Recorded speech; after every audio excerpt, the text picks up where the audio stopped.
नमस्कार, स्वागत है आप सभी का बिहार समाचार में। मैं हूं आपके साथ उज्जवल कुमार। आइए जान लेते हैं इस वक्त की बेहद ही महत्वपूर्ण खबर निकल कर आ रही है। गठबंधन की गांठ के इलाज में जुड़ी है बीजेपी।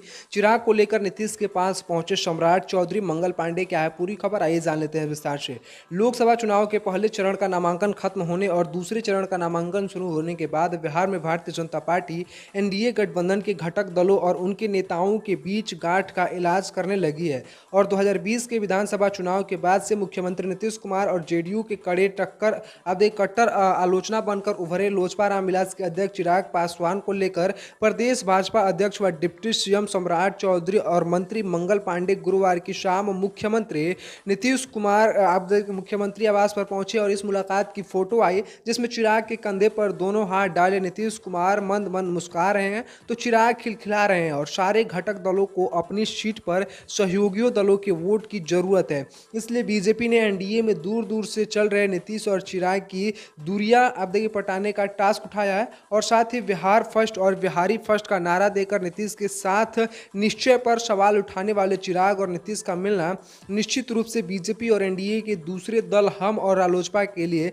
राहत की बात होगी। और 2020 के विधानसभा चुनाव में चिराग ने लोजपा को एनडीए से अलग कर दिया और बिहार की 134 सीटों पर चुनाव लड़ गए। ऐसे में चिराग ने तब ज्यादातर जेडीयू की सीटों पर कैंडिडेट दिए थे और उनकी पार्टी के कई कैंडिडेट ऐसे थे जो ठीक चुनाव के मौके पर बीजेपी से आए थे। ऐसे में चिराग नरेंद्र मोदी के फोटो लगाकर एक बार फिर से उन्होंने साफ तौर पर एक बार फिर से पीएम मोदी का हनुमान बताया और एक बार फिर से जिसका जेडीयू और बीजेपी ने विरोध किया था, चिराग खुद को मोदी का हनुमान कर रहे थे और जिससे जेडीयू चिढ़ रही थी। आज एक बार फिर से विधानसभा के चुनाव के नतीजे में चिराग के अलग लड़ने और खास तौर पर जेडीयू की सीटों पर लड़ने का असर दिखा और 115 सीटें लड़ी और जेडीयू विधानसभा में 43 सीटों के साथ तीसरे नंबर की पार्टी हो गई, जबकि 110 सीटें लड़कर ही बीजेपी 74 सीट जीतकर दूसरे नंबर की पार्टी बनी थी। ऐसे में 75 के साथ आरजेडी सबसे बड़ी पार्टी बन उभरी थी। ऐसे में इसको लेकर एक बार फिर से चिराग की एनडीए में बगावत जेडीयू को महंगी पड़ी और अक्टूबर 2021 में लोजपा में चिराग को छोड़कर बाकी 5 सांसद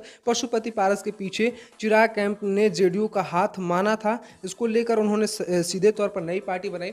लेकिन इसको लेकर आप सभी क्या सोचते हैं? अपना राय विचार इस वीडियो के कमेंट में लिख बताइएगा। साथ इस वीडियो को लाइक कर आगे शेयर कर दीजिएगा।